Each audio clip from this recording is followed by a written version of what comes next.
In this video, I'm going to teach you how to create lush, beautiful effects that actually fit inside of your mix and serve your mix rather than harm it. If you don't know me, my name's Tyson. I've been mixing and mastering for over 13 years, and I've mastered professionally over 1,000 songs during my time as a professional mastering engineer. But in this video, we're going to be talking about 3 steps to smoother, more delicious effects inside of your mixes. So let's get started. The first step of creating effects that actually serve your mix is to find out where we should be placing them inside of the mix. This is the most important step, to know where should they actually belong inside of the mix before we start creating them willy-nilly. So we're going to pull up our analyzer here, and we're just going to play the song during one of the busier sections, probably the climax of the song. In this case, I'm going to use the last chorus of the song as our baseline of where everything is living sonically. So let's hit play and just watch our analyzer.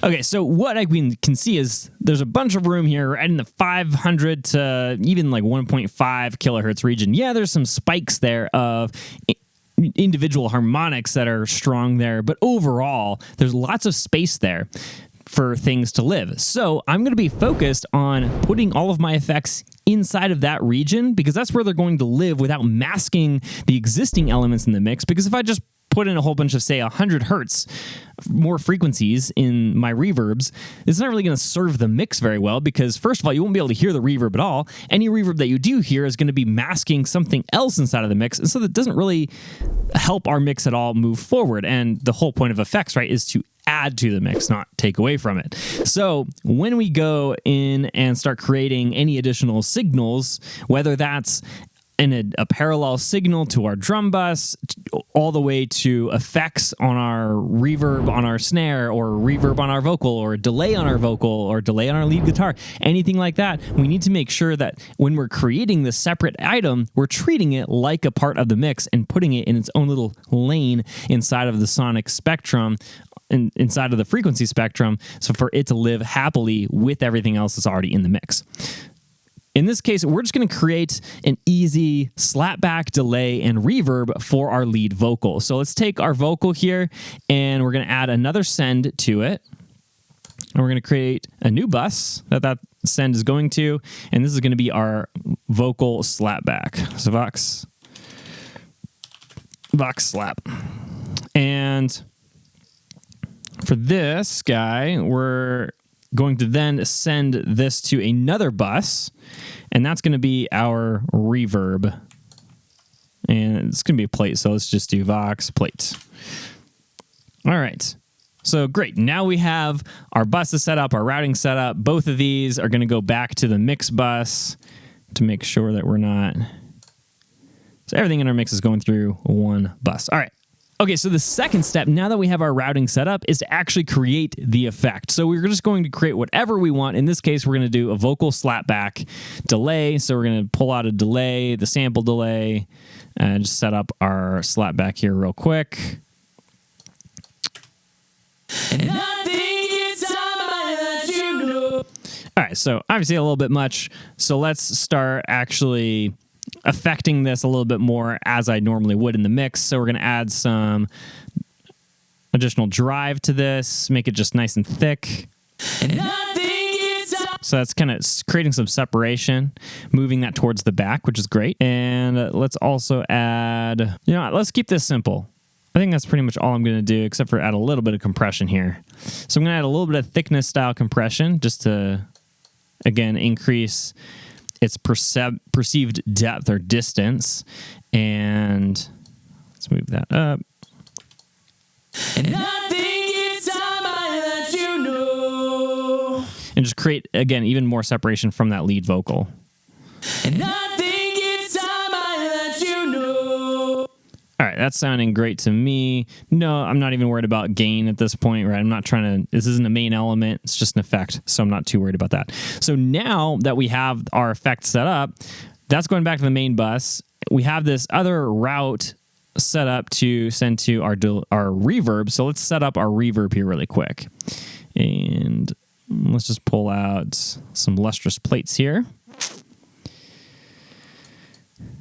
And let's just go with the gold plate. And I think it's time I let. All right, let's shorten that a bit. And I think it's time I let you know. Okay, so we'll just back it off, mix it in, and then that will be it. That is the mistake. What's correct is now we need to EQ our effect to fit inside of the mix where we already determined that there's space. So if we look at the analyzer as is, and we just solo these two elements,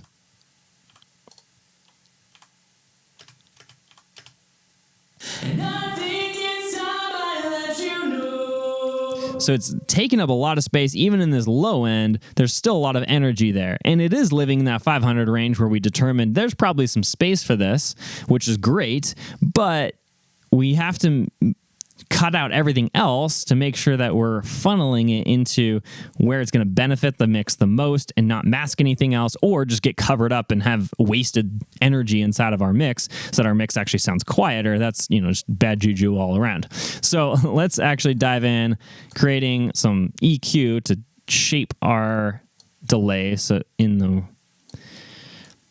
add some EQ here to shape the reverb the way that we want, or actually the effect, excuse me.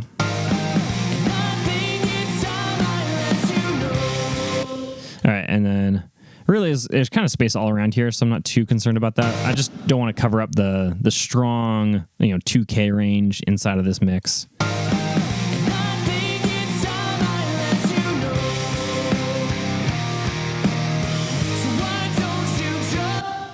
And then I'm going to add that same EQ because the reverb will naturally expand that a little bit, but I want to really control this so that it's living right here strongly in that kind of 400 to 500 hertz region.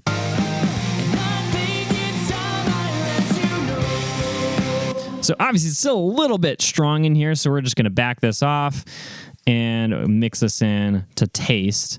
And probably going to mix it in just far enough that I can hear it and then back it off just a little bit. This is meant to be a very, very subtle effect and add just a little bit of life to the vocal, a little bit of thickness without actually being an obvious in-your-face type of effect.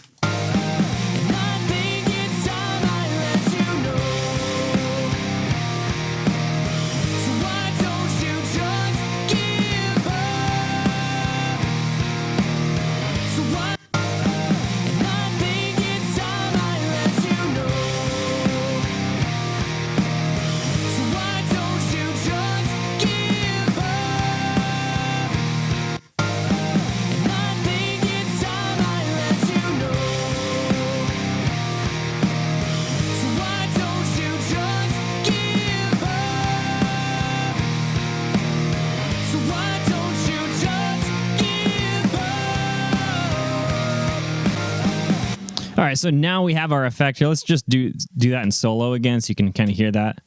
And I think it's time I let you know. So remember the 3 steps to setting up and being successful with all of your effects, and I would apply this across the board to everything you do, whether that's a delay, a reverb, anything you're adding to your mix. You need to be cognizant of what it's actually doing inside of the mix and how it's harming or helping your mix, and ultimately putting it in a space where there's actually room for that effect to exist and ultimately add energy, add fullness to the mix rather than trying to steal clarity away from other elements of your mix. If you want to see the entire mixing process, don't forget there's a guide down below, and I will see you in the next video. See you there.